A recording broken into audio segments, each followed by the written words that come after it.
Tonight, we will have a distinguished speaker to talk about Turkmen jewelry.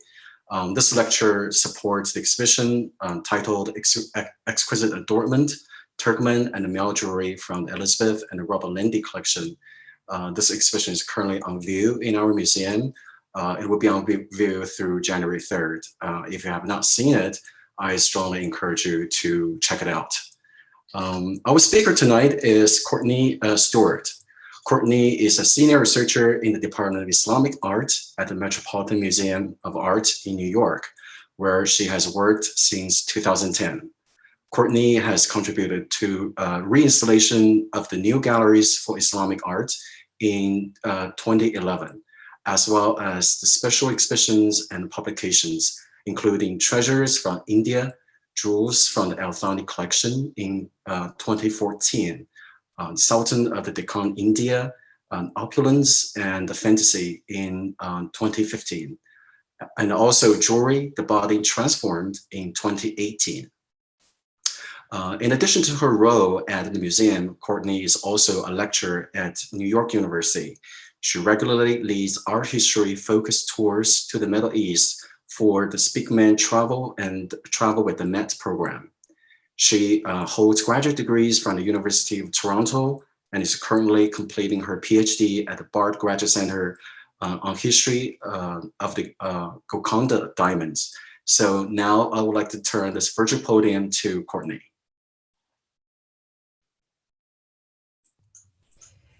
Thank you, Sean, and thank you, Johanna.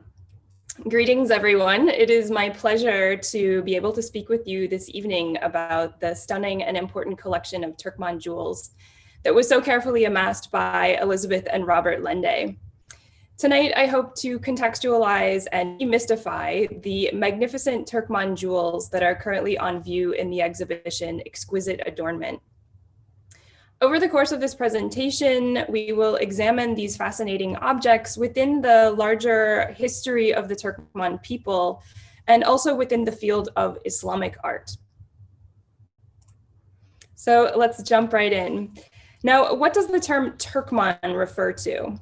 This term describes a group of people living in the region that was formerly known as Turkestan and which today is made up of the modern nations of Turkmenistan, Uzbekistan, and parts of Kazakhstan. Many were nomadic peoples, but others lived in more agrarian settlements. Historically, this region was quite ethnically and linguistically diverse, but Turkmen people were largely Sunni Muslims, although they did incorporate some animist beliefs into their art and culture, and we'll talk more about that a bit later. Within the region that was Turkestan, there were a number of tribes, and you can see them identified in these colors on the map here. There's the Teke tribe, the Yomud tribe in blue here, and the Asari tribe in green. And most of the objects in the exhibition belong to the Teke tribe, which had that area in Turkmenistan. And this is the style of most of the objects in the exhibition. Teke was one of the most important and one of the wealthiest tribes. And I think that can really be seen in the quality of jewels that you see here on this slide. And what I would like us to focus on this evening is that while these objects are exquisite, as the title of the exhibition suggests, perhaps more importantly is that these objects were really significant markers of power and status and wealth. And like most jewels from the Islamic world, they were also important in that they functioned as talismans, meaning that they would protect the person who was wearing these objects. The works of art in the Lende collection are dated to the 19th to the 20th centuries, but these objects reflect styles that are actually hundreds of years older. As you can see in the etching on the right-hand side of the screen, Turkmen ornament is monumental in scale and rather regal in appearance, and probably some of you have seen these pieces in person on view in the exhibition. Many early accounts describe the jewelry as looking like armor, especially these large breastplates, which are actually worn both on the front and on the back side of the body. So it sometimes has this kind of military-like appearance. Much of what we know about this material comes from the written accounts of travelers, especially travelers from Europe, the earliest of which date to the middle of the 18th century. We don't have any jewels that survive from this period, but descriptions from various travelers confirm that the forms of jewelry are largely unchanged over the last 300 years. One such traveler was a Swiss diplomat called Henri Moser, who visited the area in the 1860s and then again in the 1880s. Moser made meticulous notes and drawings which illustrate the life and material culture of the Turkmen in the middle of the 19th century. So these images on the screen are two illustrations that he made on his travels. On the left-hand side of the screen is a scene from a Turkmen encampment, which has some structures in the background and also some tent-like buildings in the area here. And if you squint, you can see that the woman who's standing right here is wearing some of the jewels of the type that we're going to be discussing this evening. On the right-hand side is an image revealing the rather unfortunate source of wealth for some of the Teke people. And that was as traders of enslaved people who came from Iran and Russia. Here, Moser depicts Turkmen on horseback leading prisoners on foot. Moser noted that the purpose of some ornaments and jewels was not only to adorn, but also that they served as trophies of victorious military campaigns. So for example, gold and silver coins from neighboring regions can be found as components of some of the jewelry, including these Persian coins, which are actually part of a dorsal ornament, which is on view in the exhibition. Coins such as these serve as trophies, as well as a kind of literal portable wealth. Turkmen tribes did not mint their own currency, but rather used the cash of neighboring groups. The jewels that are on view in the exhibition were created to be worn almost exclusively by women. According to ancient beliefs from the Islamic world and Central Asia, every element of these complex jeweled ensembles possessed strong apotropaic properties and stimulated health, happiness, and fertility. A woman's jewels varied to her age and marital status and could identify her as a young girl, a newlywed, or a married woman with many children. The largest amount of jewels was worn in Turkmen wedding ceremonies, wherein the overall weight of the bride's outfit could reach up to 20 to 30 pounds.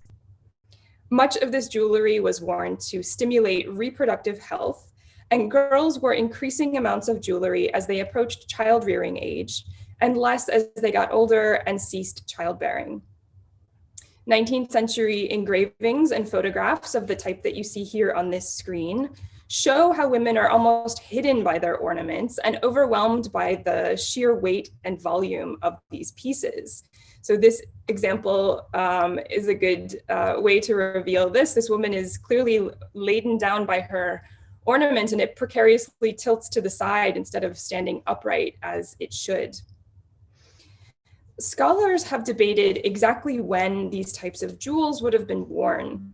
Was it every day, as is suggested by this woman who is grinding wheat while wearing this magnificent headdress and these beautiful jewels on her chest? Or was it only for special occasions, such as this scene, which shows the family of a groom going to retrieve the bride before her wedding day? It's most likely that the use and wear of any of these jewels varied according to the wealth of the family, and that these practices likely evolved over different moments in history. So now let's look closely at some works of art in the exhibition, and we're going to start at the top of the head and work our way down the body.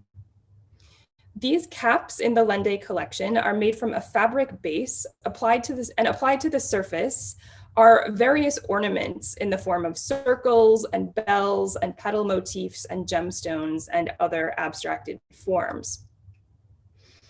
The amount of material attached to these hats would have been not only a dazzling sight, but also would have made incredible sounds as the wearer moved, especially the fringe pieces that are near the forehead, like here. The two caps on the left-hand side of the screen both have a small dome with a tube sticking out of the top of it. And this element is referred to as guppa. Historically, these hollow tubes were used to hold feathers. And while the examples in the exhibition have actually been plugged, this one with a tassel, and this one actually has a carnelian stone on the top of it, historically, they would have been used to hold feathers. And the feather that was placed in the tube actually served as a kind of Turkmen equivalent of an engagement ring. So if a girl had a feather in her cap, it revealed that she was spoken for. And if there was no feather, it meant that she was looking for a husband. Caps like these were worn until the wedding, and then they were most commonly gifted to a younger relative or sister who would carry on the tradition of wearing one of these. Women might also wear headbands, such as these, which were attached to a scarf or a cap and worn on the forehead. This etching from a Journal of India article from 1886 illustrates that the jewels and the garments of a married woman. And she wears the headband attached to her cap, and the fringe hangs well down to the center of her face, almost like a bejeweled veil.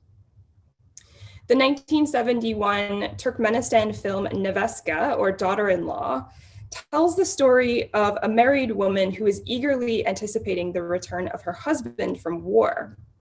At the moment that she expects him to return, she prepares herself and removes her headdress, the one that she wears on a daily basis to feed animals and fetch water, and instead replaces it with one of these more ornate fringed headbands, which is attached to a scarf and then fastened to her cap.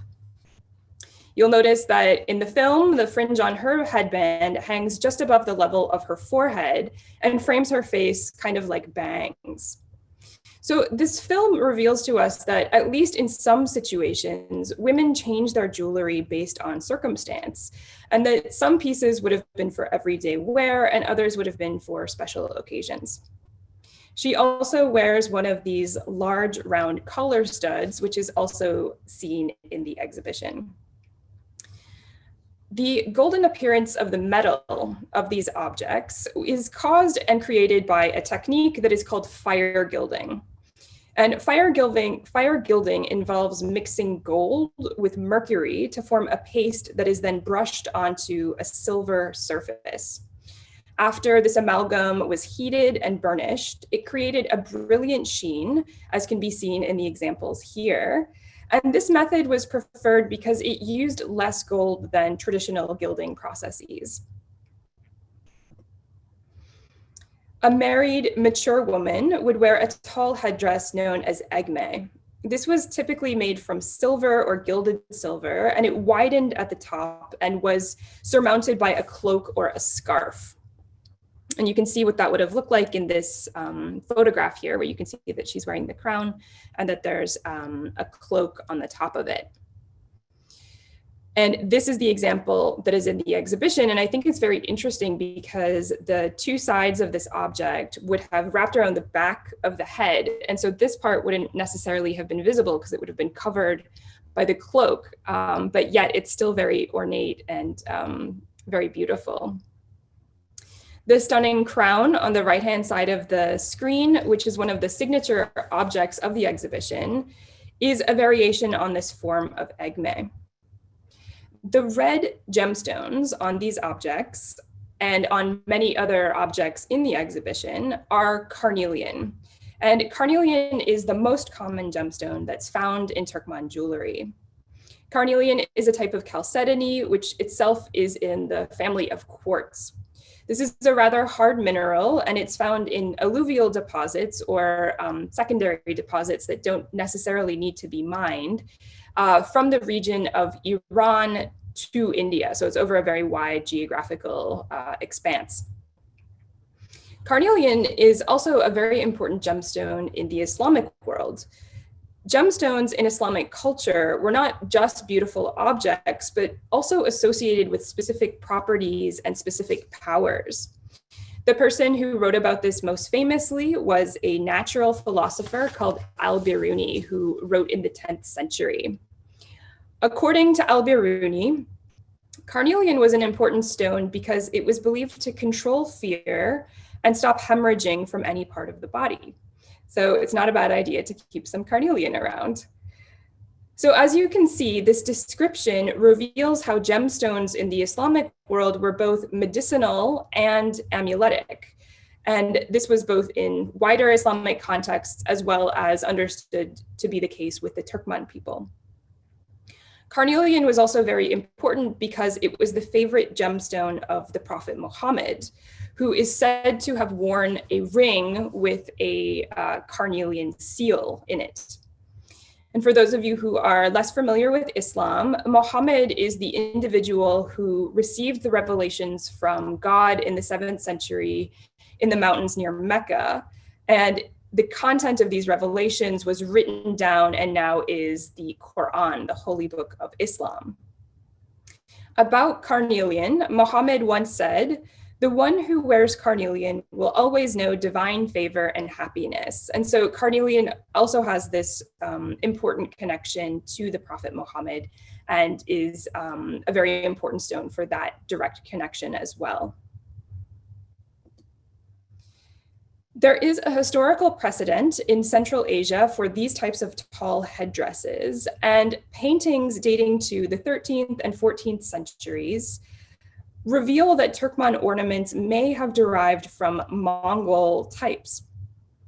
As can be seen on this map, the Mongols conquered vast territories in Central Asia and the Middle East by the 13th century, making their way from Mongolia all the way to Damascus nearly, and to Konya in Turkey. This included the region that is today Turkmenistan, which I'm highlighting for you in red here on this map. The Mongol period united wide areas of land across Asia under the governance of 4 khanates, or areas ruled by a local khan or king. And this is outlined here in these 4 colors on the map, including this orange region, green, blue, and purple. The Islamic world is represented by this orange region, and it is a period that is known as the Ilkhanate dynasty, which is also contemporaneous with the Yuan dynasty in China. In the years that followed these conquests, Mongolian culture was integrated into art and culture across Central Asia and the Middle East.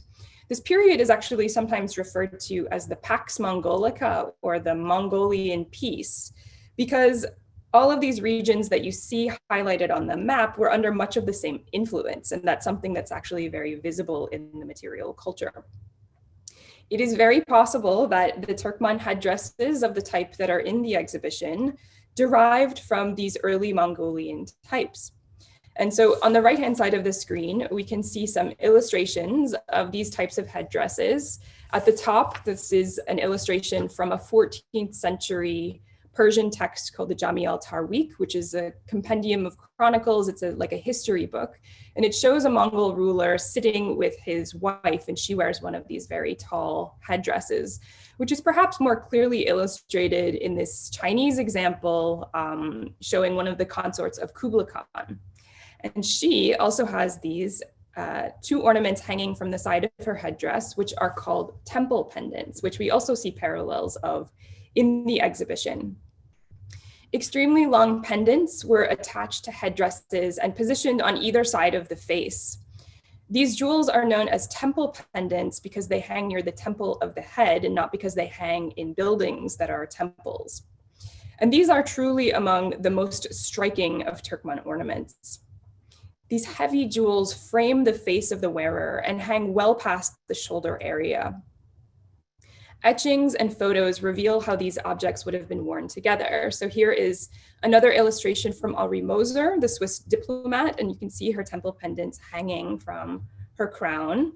And also this example, this photograph of a Yomut woman. So this is a different tribe, but in the same region, and you can make out her temple pendants hanging beside here. And she also has shorter pendants hanging as fibulae at her chest level. And in the exhibition, the objects have been contextualized together, so you can see how these objects would have worked together in in wear. Some of the pairs of temple pendants in the Lende collection are of a shape that is known as Adamlik. This term, meaning person-like, refers to the upper unit, which has a form that has sometimes been interpreted as the body of a figure. So one might find that this shape evokes the head and shoulders and hips or waist and hips of a figure, and in particular, a female figure, in a very stylized way. When read in this way, some have suggested that the function of this ornament would have actually been amuletic, and in particular, that it would have served to protect women from issues that are unique to women, because it has the form of a female figure. It is also entirely possible that this is just a stylized floral or vegetal motif. But this underlies an important aspect of Islamic arts generally, which is that one finds a predilection or a preference toward abstraction. This painting of a bird on an 11th century ceramic in the San Antonio Museum of Art collection illustrates how early Islamic artists worked in a stylized and abstracted form. Scholars have long pondered whether even more stylized and abstracted patterns in Islamic arts are in fact subtle references to figural forms. So for example, one's eye tends to find on this wooden panel the motif of a bird, which you might see here: an eye, a head, a beak, a neck, and a body. This is on a wooden panel of which only a fragment exists in the Louvre collection. But is this a bird, or is this just a series of concentric circles and undulating lines? The same might be asked of this stucco panel that's in the collection of the Metropolitan Museum of Art. Might we find a bird with an eye, beak, body, tail in this area here? Or is this just a pattern like the one that you can find to its right? And does our eye just want to read it in this way? In these types of works and in the jewelry as well, it's very difficult to know the artist's intention, and it really complicates our interpretation of these objects. Dorsal plate ornaments, such as these examples, were worn on the back side of the body, and they adorned the plaits or the braids of the wearer. Two of the plate ornaments in the exhibition have rather interesting coins that make up part of the ornament. We discussed a bit earlier how Turkmen did not create their own currency, but instead used that of neighboring empires. The coins on this ornament appear to be from Persia, and they feature here's the crowned lion passant holding a sword in front of a sun. This emblem has been a symbol of Iran since the 12th century and continued to be used until the 1979 revolution. And so it's found on many different types of object and on many coins especially. But if we look at the backside of the coins, we can date them a little bit more specifically. And the ones that are on the top have the date of 1335 of the Islamic calendar, which corresponds to the year 1916. So in the Islamic world, it is used, a lunar calendar is used, and it begins in the year 622.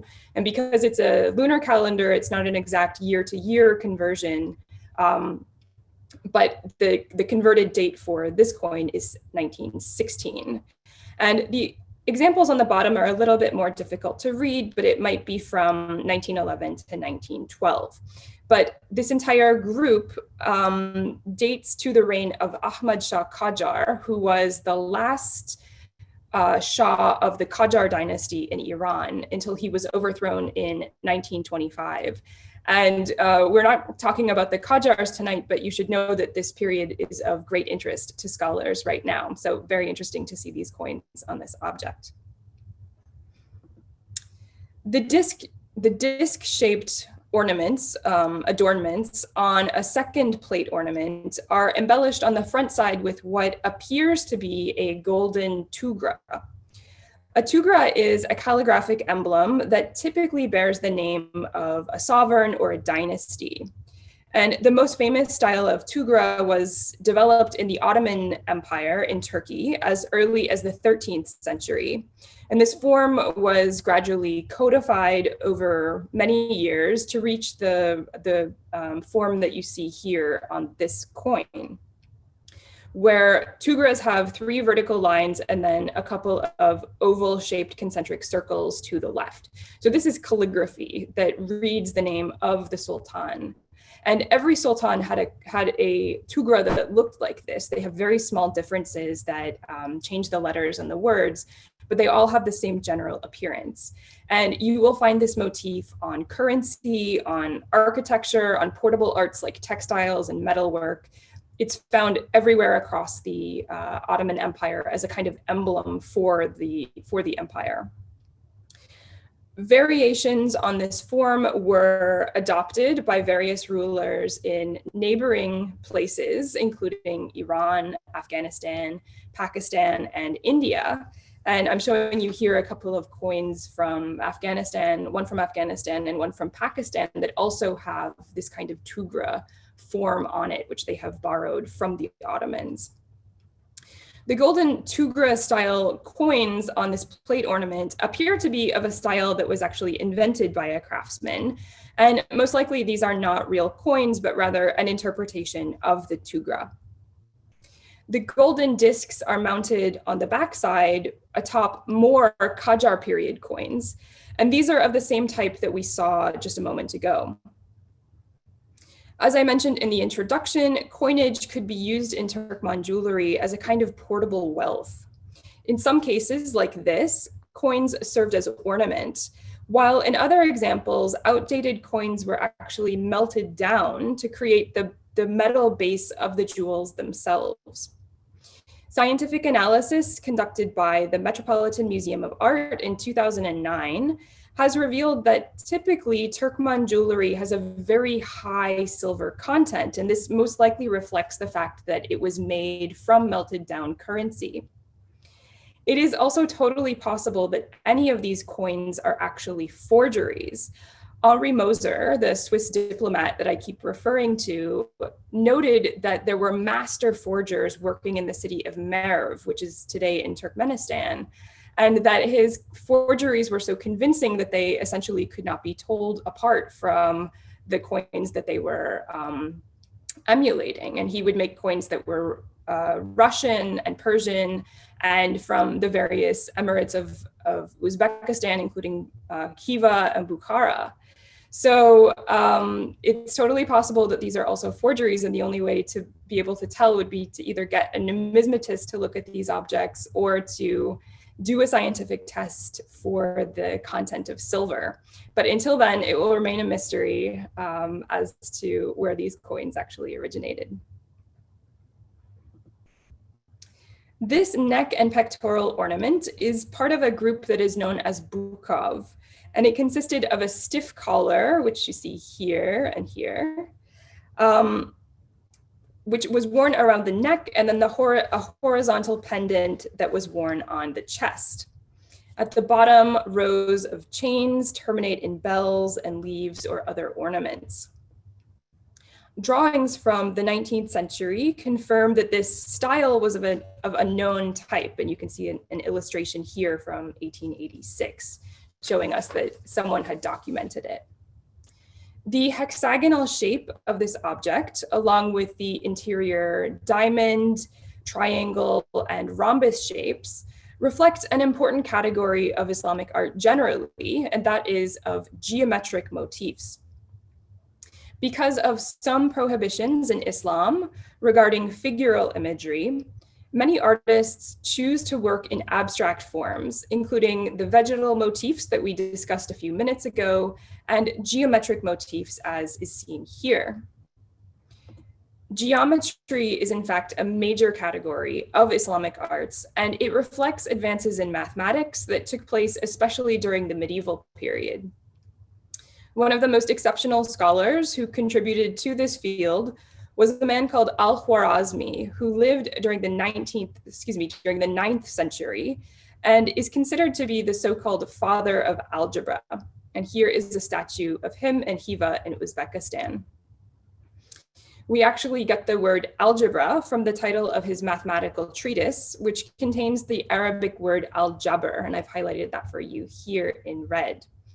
Al-jabr in Arabic means restoration or balancing, and it refers to the way that two sides of an equation are treated equally when conducting algebraic equations. Algebra is just one contribution from the Islamic world to math and science. We can also see this legacy through other Arabic words that we use regularly in English, including algorithm, alkaline, almanac, average, chemistry, cipher, zenith, and zero, among others. So the word algorithm also comes from the name given to Al-Khwarizmi. This is the Latinization of his name. So that's where the term algorithm comes from as well. Geometric motifs are found across the Islamic world, ornamenting art and architecture in many media, from paper to stone to ceramic tile and woodwork and many other types of materials, and is found across the Islamic world. And so the examples that I've given to you on the bottom of this slide feature objects from Iran and Spain and Egypt and Uzbekistan and India. Perhaps the most iconic form of Turkmen jewelry is the cordiform shape, which our associations might want to read as a heart shape. But in truth, we don't know what this object and what meaning this shape would have had for the Turkmen people. But it does appear in single and double and triple combinations. Cordiform pendants range in size from the very large example, as seen in this case, to much smaller versions, which appear in 2s and 3s. The illustration from a 19th century journal article reveals how these forms were worn. This figure wears on her chest the double ornament, and on her backside, the single cordiform jewel. Dorsal ornaments served to counterbalance the heavy pectoral jewelry worn by women on their chest. This type of jewelry was meant to ward off the evil eye and protect the backside of the body, which was considered to be particularly vulnerable. As many of you will have seen in the exhibition, the single cordiform jewel has been displayed on the back of a beautiful green and red garment. And this really contextualizes the original use and wear of this type of ornament. And it also shows the incredible scale of this object too. So you can compare it to the size that it would have been on the chest when worn, and that the backside is much larger. The cordiform shape is known in many other parts of the Islamic world and can be found in surviving jewelry and other works of art from as early as the Fatimid period in Egypt. This dynasty, the Fatimid dynasty, flourished between the 10th and the 12th century, and it was based in Cairo. And it was a very wealthy empire, and there are many works of sumptuous jewelry that survive from this period, including the cordiform shaped ornaments that you see here. And in particular, Fatimid jewelry was made from filigree and granulation and cloisonné enamel, which is a kind of vitreous glass paste that is put into patterns in an object. What's interesting about these cordiform objects is that they seem to have been worn inverted, and we know that because the pendants hang from the bottom of this object. So it wouldn't have been the way up that it appears in the Turkmen jewelry. What's also very interesting is that this design was also used as a tattoo in the Fatimid period. We can see this in the drawing on the left-hand side of the screen, as well as the two bone dolls at the center of the screen. And so just to orient you to them, this is a female figure, and she has this ornate cordiform motif on her chest, over her heart, actually. And these two bone dolls have tattoos all over their bodies, including on the chest and the stomach and the abdomen. So it is this upside down heart shape on all of these examples. Like jewelry, tattoos were meant to protect and heal the body, and they were applied in strategic locations in order to provide this medicinal properties and to protect. So we know that this shape, this cordiform shape, had associations with protection since at least the medieval period in the Islamic world.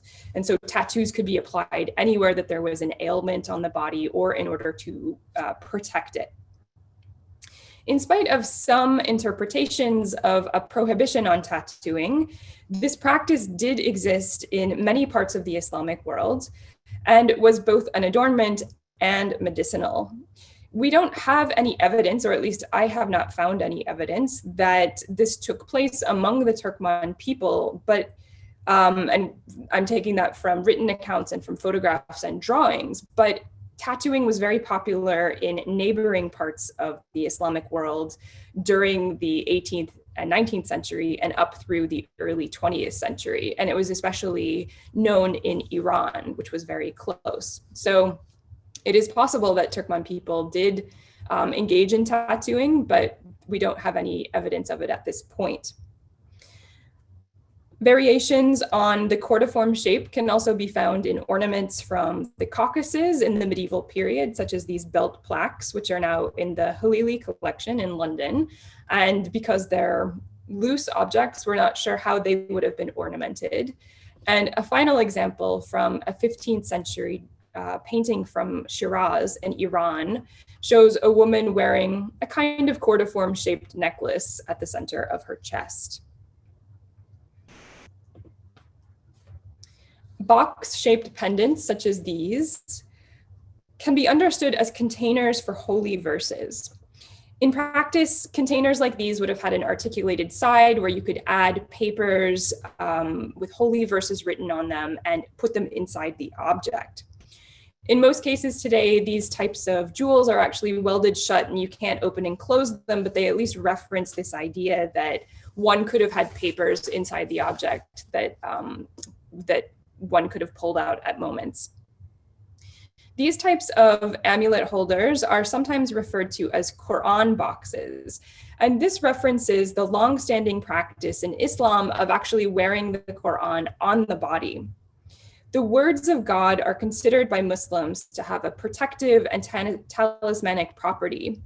And by wearing the holy book on the body, it was understood that this would provide protection from any kind of malevolence, including illness or violence or famine or natural disasters or anything like this.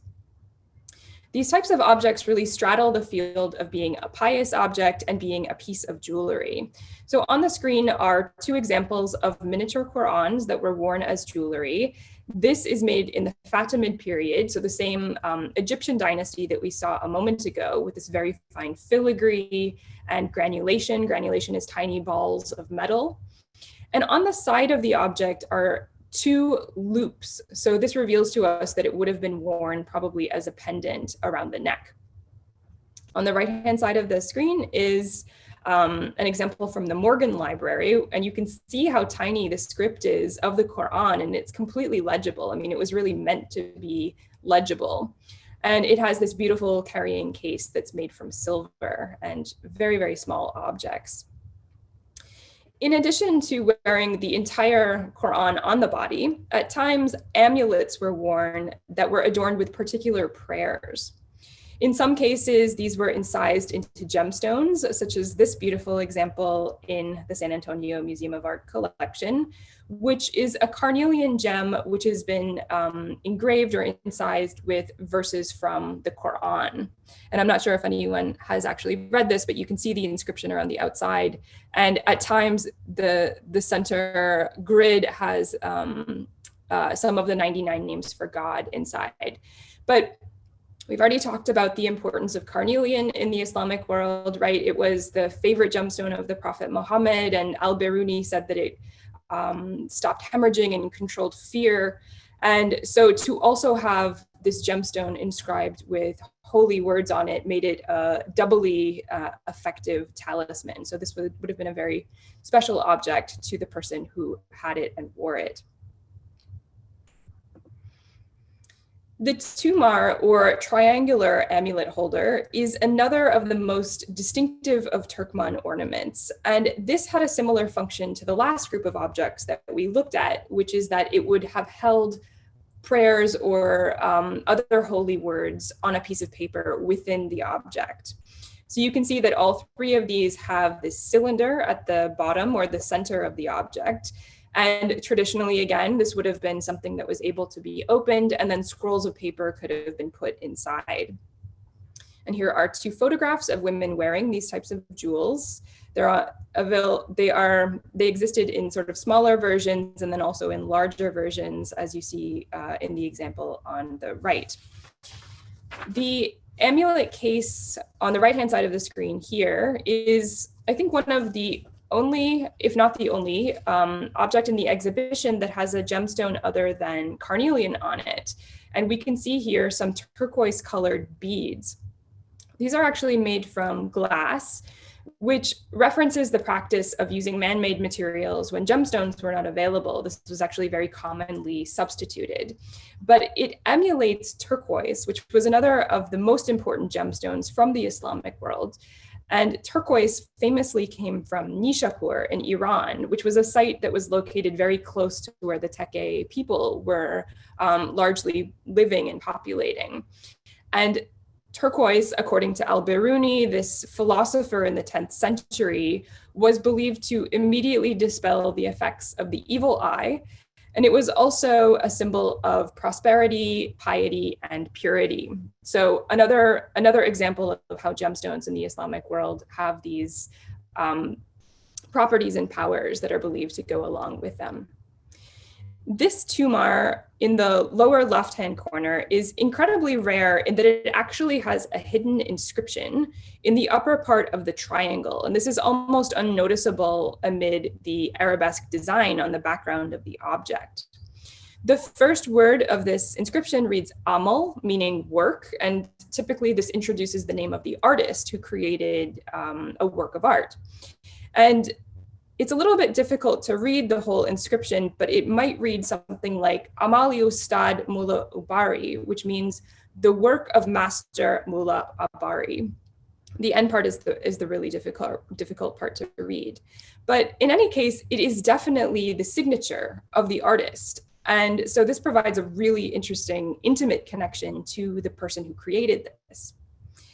Inscriptions like this are common in paintings and other types of decorative arts from the Islamic world, but I can think of only one other example where a piece of jewelry has an artist's inscription on it. So this is really a very special and interesting example from the Turkmen people. So I'm very glad to have been able to look at this up close. Lozenge-shaped ornaments were suspended like a pendant, and they hung around the area of the abdomen. As these were women's ornaments, it's likely that they too were meant to provide protection to the reproductive areas of the body. On the left is a rather interesting example with a repeated design which resembles ram's horns. You can see the sort of zigzag here. Rams and wild sheep were essential to Turkmen livelihood, and they were a primary source of sustenance, and they were relied upon for meat and wool. Mountain rams were respected, and their horns were actually considered to be sacred objects among the Turkmen people. And they were also considered to be symbols of regeneration. And so this connection to regeneration as symbolism and the use of this object over the reproductive areas of the female body really make this a dually strong type of talisman as well. And here you can see two examples of women wearing them as pendants. And what you're looking at here are actually discs or coins that are sewn into her garment. And here is a singer from Ashgabat in the 19th century, and she holds a big drum on her hip.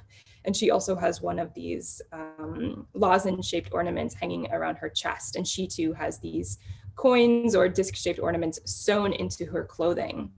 And you can find also these lozenge-shaped ornaments also sewn into clothing, and there are a couple of examples of this in the exhibition. And it's likely that this was originally preferred by more nomadic people. Of course, it was much safer to actually secure your jewels into your garments so as to prevent loss. And so it actually makes a lot of sense to sew ornaments and jewelry onto one's garments. And these are likely the type of examples that are being worn by this woman here. So I'll conclude with these last images, which reveal the contemporary wear of these types of ornaments. The use of these types of jewels has waxed and waned over the course of the 20th century, but today Turkmen people, and especially in Turkmenistan, have reestablished many cultural traditions. So I'll end here and look forward to your questions. And I hope that this presentation has not only been informative about the Turkmen people and the Turkmen jewelry, but also that it makes each of you think about your own jewelry a little bit more differently and consider why certain pieces are meaningful to you or might be a source of comfort or strength or good luck in much of the same ways that we have been discussing over the course of this presentation. So thank you so much for your attention.